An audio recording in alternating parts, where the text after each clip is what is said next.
오늘 8월 두 번째 주일, 지난 한 주일을 뒤로 하고 오늘 예배당에 나와 예배드린 여러분에게 주님의 은혜와 평강이 가득하시기를 축원합니다. 오늘은 일제의 압박으로부터 해방된 지 72주년이 되는 주일입니다. 해방의 은총과 또 자유함이 여러분에게 함께 하시기를 또 한 번 다시 한번 축원합니다. 작년 사순절 때 로마서를 묵상하는 가운데 사도 바울의 오늘 본문을 읽으면서 가슴이 뜨거웠던 적이 있습니다. 자기를 음해하고 죽이려고 하고 또 배신하고 결사대를 조직한 동족들을 향해서 이렇게 사도 바울처럼 큰 마음을 품을 수 있을까? 그의 마음은 어떤 것이었을까? 하는 생각을 해보게 되었습니다. 해방주의를 맞아 자유의 소중함과 민족의 소중함을 다시 한번 깊이 생각하면서 예수 사랑이 나라 사랑임을 실천하는 애국지사들의 노고와 희생,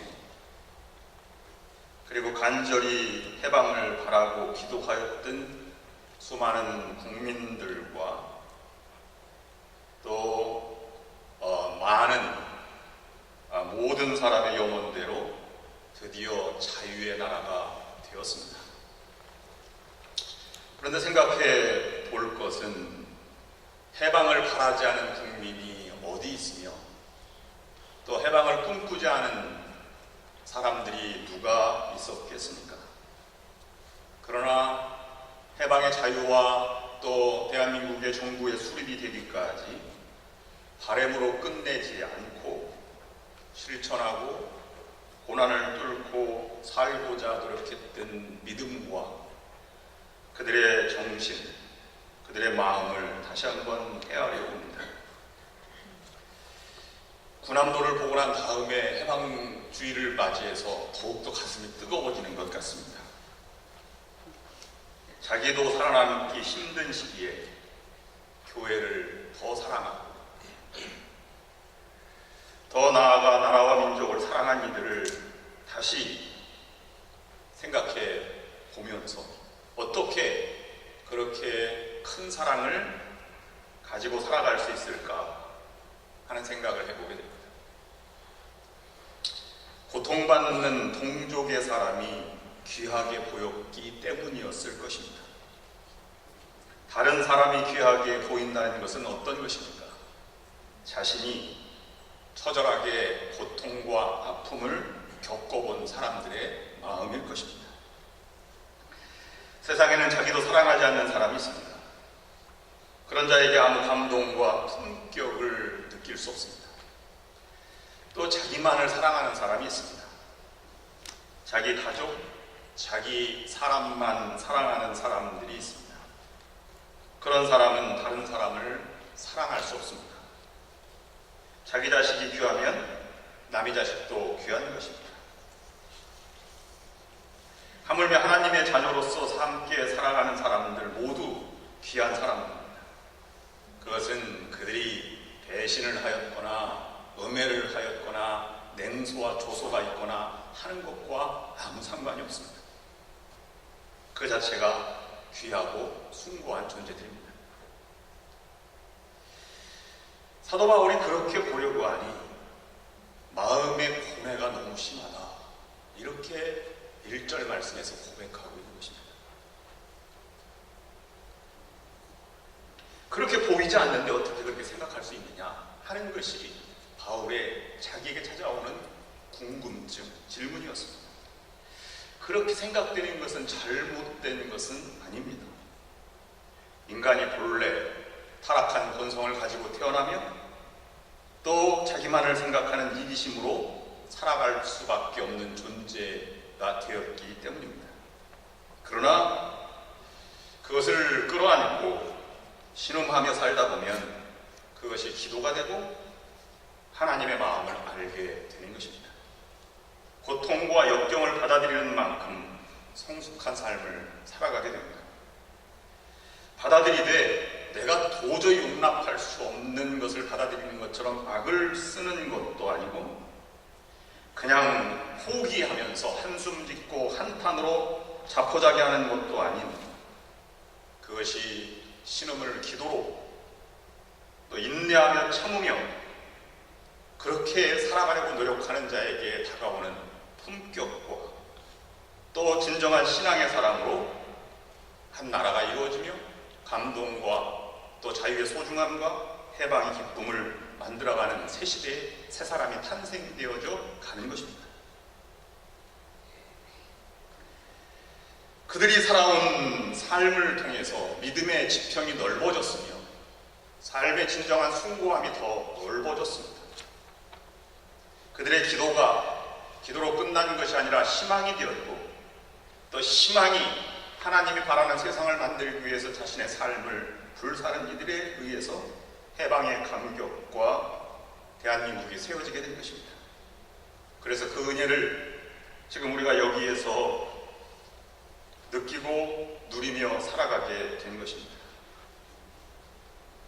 하나님 나라가 복음의 세상으로 로마의 복음이 전파된 것이 현실의 고난을 뛰어넘어서 그냥 이루어진 것이 아닙니다. 이와 같은 고뇌와 고난의 삶을 뚫고 믿음의 지평을 넓혀가며 신앙의 품격을 지킨 이들에 의해서 복음은 정복되어져 나가는 것입니다. 아름답고 행복한 삶, 행복한 교회, 은혜 충만한 교회, 또 아름다운 한인 공동체, 이런 상태는 현실과 동떨어지게 다가오는 것이 아닙니다. 현실을 받아들이고 그것을 극복하면서 신음하며 기도할 때 하나님의 은혜로 주어지는 것입니다. 어떤 신앙인들은 신앙이 비현실적이기를 바랍니다. 혹은 현실을 탈피하려고 노력하기도 합니다. 그래서 도망을 가거나 노력 없이 갑자기 큰 은혜가 다가오기만을 기다리기도 합니다. 그런 신앙의 태도에서는 품격과 감동이 오지 않습니다. 눈물과 피와 땀으로 일구어가는 어머니의 심정이 되어서야 비로소 가정이라고 하는 소중함이 이루어지게 되는 것입니다. 개인의 삶도, 가정도, 기업도, 교회도, 나라와 민족도 이 사랑의 지평을 넓혀가고 끌어안고 신음하며 하나님께 매달리는 자를 통하여 다가오는 새 시대를 우리가 살아갈 수 있게 되는 것입니다. 사도 바울의 심정으로 오늘 본문을 다시 한번 조망해 보려고 합니다. 세 가지 교훈의 말씀입니다. 첫 번째, 하나님은 현장에서 우리를 부르신다는 것입니다. 하나님이 일꾼을 부르실 때 언제나 현장에서 불렀습니다. 다윗이 목동으로 일할 때 그가 용모가 붉고 또 양을 치는 순간에 부름을 받게 되었습니다. 베드로, 안드레, 야고보, 요한 4명도 고기를 잡거나 그물을 기를 때 주님께서 부르셨습니다. 우리 민족의 지도자들도 역사의 고난의 현장에서 부름을 받은 사람들입니다. 하나님은 현장에서 나를 부르시고 특별히 고난의 현장에서 믿음의 지평을 넓혀가기를 원하시고 나를 부르십니다. 여러분의 삶이 버겁고 견디기 힘들 만큼 힘들고 어려워도 내가 오늘 만나는 사람을 통해서, 내가 지금 하고 있는 일을 통해서, 내가 경험하는 환경을 통해서 하나님은 일해가기를 원하십니다. 믿음이라고 하는 것은 희망을 말하기 이전에 현실의 문제를 다루는 것이지, 믿음이라고 현실의 문제를 잊으라는 것은 결코 아닙니다. 그러므로 비현실적인 것 또는 비역사적인 것을 믿음이라고 말할 수 없습니다. 주어진 현장을 바라보고 내가 속해 있는 가정과 공동체와 교회와 민족을 들여다보고 고뇌하면서 씨름할 각오를 새롭게 다져야 합니다.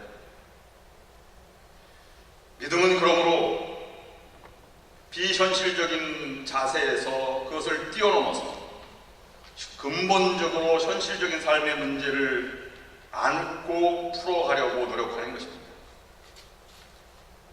그러므로 막연한 은혜 아니면 비현실적인 믿음을 바라고 있다면 그것은 믿음의 생활에서 떠나고 있다는 증거일 것입니다.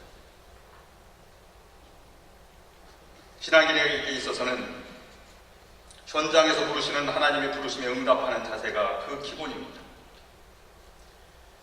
이런 믿음의 태도를 벗어나 현실에서 도피하며 또 믿음 생활에서 금기시되는 자기만을 사랑하는 이기주의, 그것이 아무리 그런 것이 존재하면 그럴듯한 종교라고 해도 이기주의와 결합되는 즉시 그것은 종교가 아닌 미신과 광신으로 전락해버리고 마는 것입니다.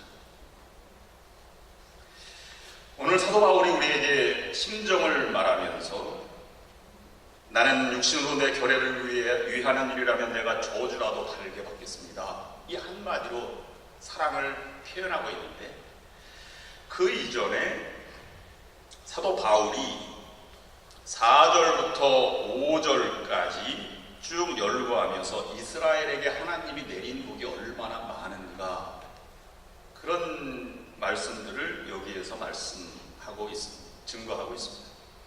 어느 목사님이 이 본문 말씀을 풀이하면서 이스라엘에게 내려진 팔복이다, 이렇게 해설을 하기도 하였습니다. 여기에 보면 이스라엘 백성은 하나님의 자녀로서의 신분이 있었고 또 하나님을 모시는 영광을 그들은 가지고 있었습니다. 하나님과 맺은 언약도 있었습니다. 서로 인격적으로 존중하고 언약을 맺는 것이지. 네 번째로는 율법을 주었습니다. 제멋대로 사는 것이 아니라 법도를 따라 살아라, 규례를 따라 살아라. 그 다음에 다섯 번째로는 그들에게 예배가 주어졌다고 하였습니다. 아무나 살아가는 것이 아니라 이렇게 거룩하고 경건한 순간을 경험하는 하나님을 만나는 예배를 그들에게 주었다고 하는 것입니다. 그리고 하나님의 약속을 가졌습니다. 그 약속이 든든하게 삶의 지평과 기둥들이 되게 하였습니다. 또한 그들은 6절, 5절 말씀에 조상들도 그의 것, 믿음의 위대한 유산들을 가지고 있는 그 조상들이 자신의 선조들이었음을 그들은 가지고 있었습니다. 그리고 자신의 이웃으로 그리스도가 태어나게 하시는 것도 하나님의 은혜다, 이렇게 말하고 있는 것입니다. 우리에게, 이스라엘에게 주신 은혜는 이미 족하다 하는 것입니다. 그 이전에 현실의 고난의 문제로부터 진정한 복음의 은혜의 삶을 바라보고 살아간 이 위대한 사도 바울도 이런 것이 더 필요하지 않을까 하는 생각이 솔직하게 있었습니다. 하나님, 나에게서 내 질병을 좀 물리쳐 주시면 좋겠습니다. 그때 얻은 사도 바울의 대답이 내 은혜가 내게 족하다 하는 말을 들었습니다. 그래서 자족의 비결을 그는 체험하게 되었습니다. 이스라엘 백성들도 더 바랄 것이 아니라 지금 이스라엘 백성에게 주신 8가지 복은 충분하다, 족하다라고 말하면서 이스라엘 백성들을 다시 한번 되짚어보고 있는 것입니다. 하나님이 내려주신 은혜가 과분하다는 사실은 고뇌를 더욱더 깊게 만들어줍니다. 박해하고 저주하고 그리스도를 못 박아 죽인 그들에게 은혜가 과분하다는 사실은 그들이 받은 은혜가 너무 아깝다는 생각에서 그런 것입니다. 뭘 알고 그렇게 해야 되는데 말이야. 이러한 예는 온유한 자, 지면에 충만한 온유가 있었던 모세에게도 있었던 일입니다. 약속의 땅을 가는 도중에 백성들이 이집트로 돌아가자고 떼를 쓰기 일쑤였고, 시내 산에서는 하나님을 포기하고 금송아지까지 만들기도 하였습니다. 이런 실정을 보면서 고뇌를 거듭하던 모세는 하나님의 책에서 자신의 이름을 빼버리는 경우가 있더라도 백성들에게 손해를 주지 마십시오 라고 기도한 것입니다. 같은 심정입니다. 그러한 고난의 현장에서 하나님의 큰 뜻과 넓은 믿음의 지평을 넓혀가시는 여러분들이 될 수 있기를 축원합니다. 두 번째로는 왜 우리를 고난의 현장에서 부르실까? 함께 아파라고 부르신 것입니다. 함께 아파한다고 하는 말은 그들이 내려주신 은총을 그들은 기억하지 못하였습니다. 내려주신 은총이 오히려 방해가 된다고 생각도 하였습니다.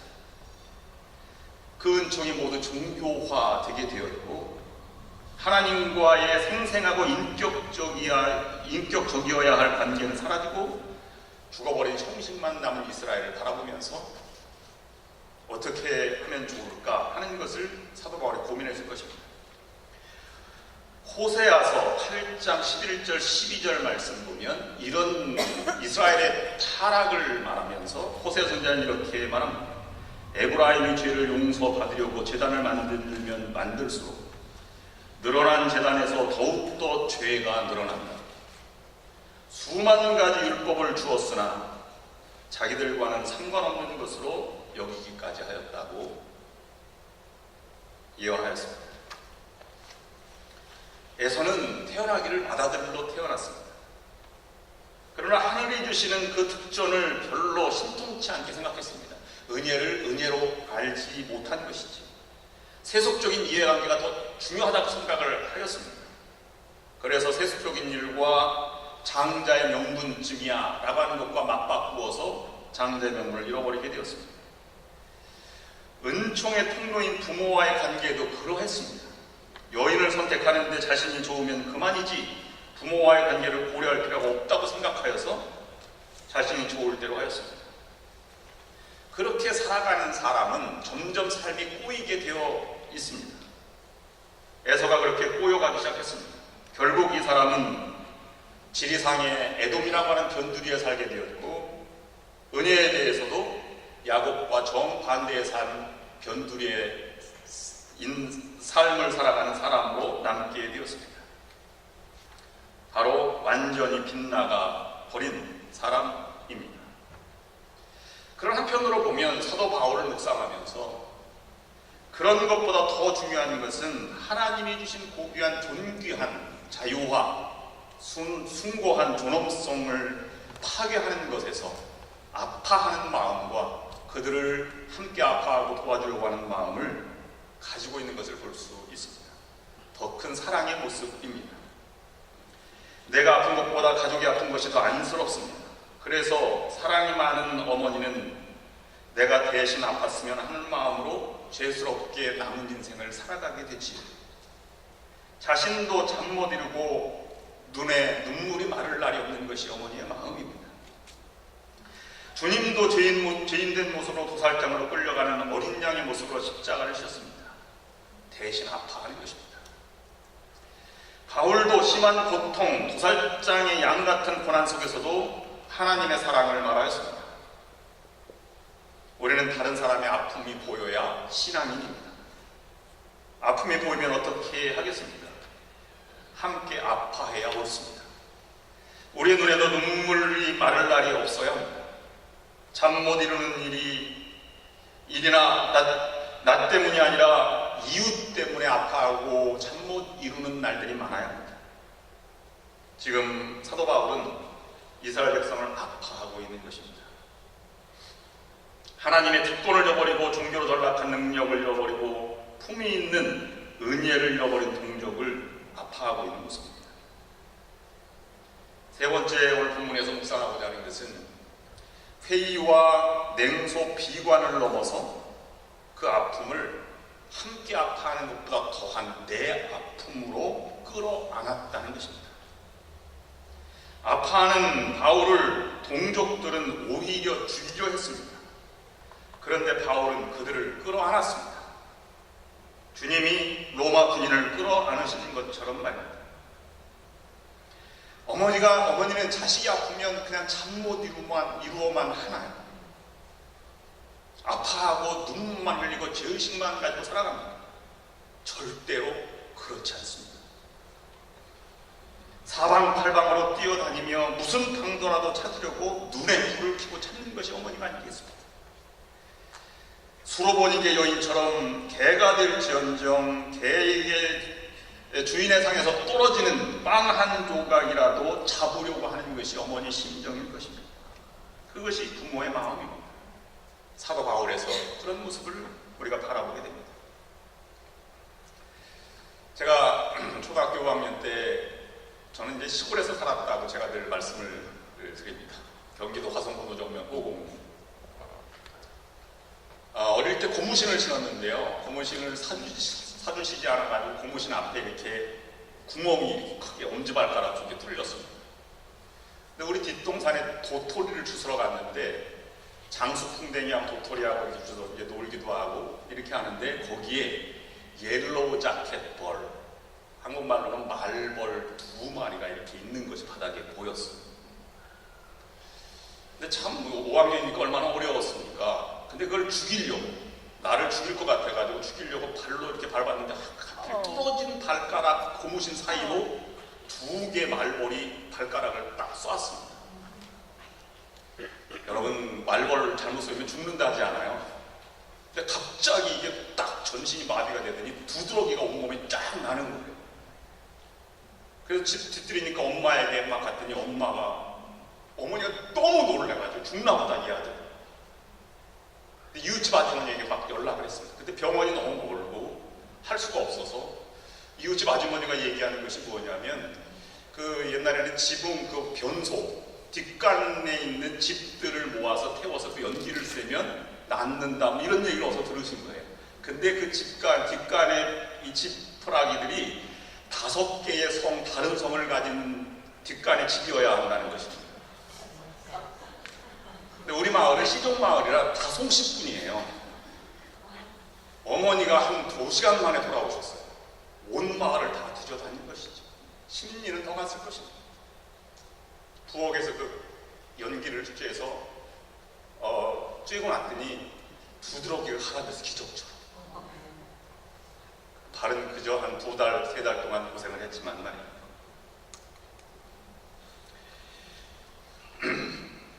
아마 그런 것들이 어머니의 희생과 사랑으로 되지 않았겠는가 하는 생각을 해보게 되었습니다. 사도 바울은 항변할 일도 있었습니다. 아니, 지금 하나님이 주신 은혜는 다 어디로 가버렸습니까? 은혜의 효용은 무엇입니까? 좋은 포도나무를 심었는데 어때 들 포도가 열린 것 같지 않습니까? 이렇게 어처구니 없는 일들이 어떻게 일어날 수 있겠습니까? 그리고 자신에게 찾아오는 냉소와 비관주의, 다른 사람들에게 나에게 오는 조소, 그런 사랑이 무슨 필요가 있는가 하는 조소를 가지고 살았던 것입니다. 그런데 그런 회의와 냉소, 비관주의를 넘어선 사도 바울이 위대한 사도였습니다. 그 신앙을 우리가 본받아야 애국지사들의 조소와 비난을 뛰어넘고 해방을 맞이하는 것처럼 우리도 그런 신앙의 품격을, 그런 자유함의 숭고함을 누릴 수 있게 되는 것입니다. 대한민국이 초석을 닫기까지 여러 가지 태동 준비를 한 세계 곳곳이 있었죠. 중국 상해를 중심으로 해서 블라디보스토크, 아니면 일본 동경, 미국에서는 이 여러분이 앉아있는 샌프란시스코 또는 LA와 워싱턴 DC, 뉴욕 같은 게 대한민국의 태동을 준비한 곳입니다. 여기에서도 비난과 조소, 냉소주의가 편만했던 그들의 숭고한 사랑으로 해방을 맞이하고 자유함의 숭고함을 우리가 맛보게 된 것이죠. 오늘 폐회찬송으로 부를 582장 어두운 밤 마음에 잠겨라는 것은 또 한 곳에 태동을 준비했던 북간도 용정이라고 하는 곳에서 태동한 찬송가입니다. 가사를 보시면 이렇습니다. 어두운 밤 마음에 잠겨 역사의 어둠이 짙었을 때의 일제시대를 말하는 것이지. 계명성 동쪽에 밝아 이날의 여명이 왔다. 해방을 노래하는 것입니다. 아침, 고요한 아침에 날아는 조선을 말하는 것이지. 이빗삼 속에 얽혀 이 땅에 생명탐 놓아간다. 이 생명탐 놓아간다 때문에 이게 불교식 용어가 아닌가 이런 논쟁이 많이 있었습니다. 근데 불교 용어에서는 생명탑이라고 하는 용어 자체가 존재하지 않는다 때문에 논쟁도 끝이 종결되었습니다. 2절 말씀에는 일꾼을 부르는 것을 옥토에 뿌리는 기포 하늘을 줄기가지 솟을 때 가지 먹만을 해요 그 열매 만민이 산다. 고요한 아침에 나라 일꾼을 부른다. 남궁 선생님의 일하러 가세 삼천리 반도 공수왕사와 같은 시대의 같은 그런 흐름을 볼 수 있습니다. 하늘 시야 시대 역사의 생명을 이어가니 선각자들이 부르던 내용이지요. 근데 3절은 약간 다릅니다. 맑은 샘 줄기 용솟아 거칠은 땅에 흘러접실 때 기름진 푸른 벌판이 눈앞에 활짝 트인다.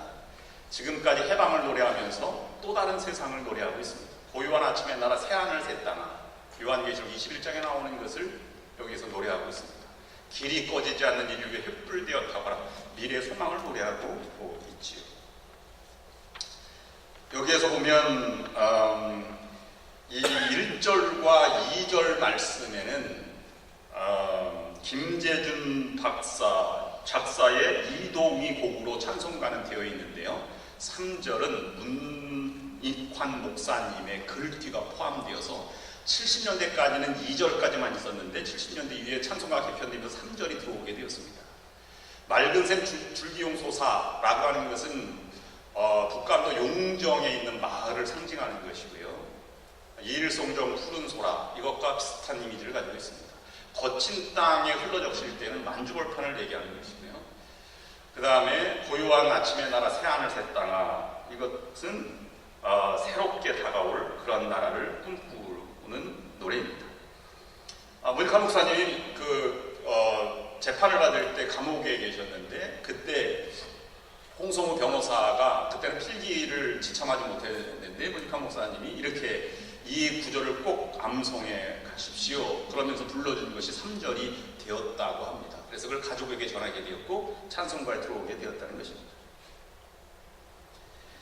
우리는 이것을 보면 이 이미지, 고향에 대한 이미지를 이렇게 그려볼 수 있죠. 내 고향 남쪽 바다 이렇게 불러도 그 고향과 북간도는 좀 다를 것입니다. 나의 살던 고향은 꽃피는 산골 이것도 다른 이미지를 우리에게 전해주고 있습니다. 문익환 목사의 고향인 북간도 용정을 가보면 그냥 벌판이지요. 그래서 그 가운데에서 윤동주와 문익환이 동갑이고 같은 반 소학교도 중학교도 같은 은진중학교 다녔고 평양 숭실대학교도 같이 다니다가 둘 다 공부를 잘했습니다. 근데 그런 것을 기독교 신앙관이 스며져 있는 것 우리 이 샌프란시스코도 그런 우리 교회를 중심으로 해서 그런 정신이 들어가 있던 것과 마찬가지로 그 용정에도 그런 흐름들이 있었습니다. 정말 복을 나눠야 되는데 윤동주의 이쪽 과정을 보면 그 팔복이라고 하는 시를 노래하면서 무슨 위로가 있을까 이런 생각을 해보면서 팔복을 이렇게 작시를 하게 됩니다. 시를 하게 되는데 이렇습니다. 8가지 슬퍼하는 자는 복이 있나니 맨 마지막 저희가 영원히 슬플 것이요. 근데 초고를 보면 윤동주 선생의 초고를 보면 영원히 슬플 것이라고 쓰지 않고요. 맨 처음에는 위로를 받을 것이요. 근데 정말 위로가 될 수 있을까? 언제 끝나나? 그래서 오래 그래 슬플 것이요 이렇게 고쳐 얼마나 오래될까? 해방은 될까? 그래서 자기가 저희가 영원히 슬플 것이요 해서 영원히로 위로가 바뀌어 나갔습니다. 슬픔을 그냥 미워하지 않고 눈을 부릅도 그것을 끌어안는 그 마음을 담아내려고 노력했던 것이지. 그 이듬해의 시를 보면 십자가라고 하는 시는 다른 시가 더 나아가게 됩니다. 괴로웠던 사나이 행복한 예수 그리스도에게처럼 십자가 허락된다면 모가지를 들이우고 꽃처럼 피어나는 비를 어두워가는 하늘 밑에 조용히 흘리겠습니다. 그렇게 고백하여 나가는 것이죠. 그리고 나서 그 다음 해에 쓰였던 것은 서시 여러분들이 잘 아는 죽는 날까지 하늘을 오라 한 점 부끄러워 먹기를 입새인 바람에도 나는 괴로워했다. 별을 노래하는 마음으로 그 당시에 모두가 이렇게 품어가는 삶을 살아갔죠. 근데 여러분, 그렇게 살아가기가 쉽습니까? 그냥 내가 숭고하게 살아가면 살아간다 이렇게 되겠습니까? 그렇지 않습니다. 이 윤동주도 더 노력하기 위해서 유학길에 오르려고 노력하는데요. 그 당시 윤동주는 창씨개명을 하지 않으면 배를 탈 수 없었습니다. 그래서 자기 학구열이 더 많고 더 인류에 봉사하기 위해서 배를 타기 위해서 창씨개명을 하고 나아가죠. 그때 쓴 시가 고백록입니다. 참회록입니다. 그리고 나서 해방되는 해 2월에 옥사하고 말이죠. 일본에서. 오늘 우리에게 주어진 것은, 하나님은 이런 꿈을 꾸고 새로운 시대를 맞이하고 아픔을 끌어안고 내 아픔으로 만들고 그렇게 살아가는 사람들의 신앙의 품격에서 새 시대가 열리게 되어 있는 것입니다. 여러분들도 어렵고 힘든 고난의 가족이지만 여러분들도 그 아픔을 함께 아파하고 그 아픔을 내 아픔으로 끌어들여서 여러분을 통해서 정말 숭고한 신앙의 물결이 우리 교회와 이 지역사회와 또 민족에게 흘러넘치는 여러분들의 삶이 될 수 있기를 주님의 이름으로 축원합니다. 기도하시겠습니다. 하나님, 고난이 있어도 신음이 나오고 그 신음을 기도를 희망으로 바꾸는 성도가 되게 하옵소서. 이웃의 아픔을 함께 아파하며 그 아픔에서 헤어나올 수 없는 아픔이라면 함께 아픔을 끌어안고 가게 도와주시옵소서. 함께 있음으로 위로가 되고 함께 믿음의 순례 여정을 가는 길에 참된 위로가 있게 하여 주옵소서. 예수 그리스도의 이름으로 기도드립니다. 아멘.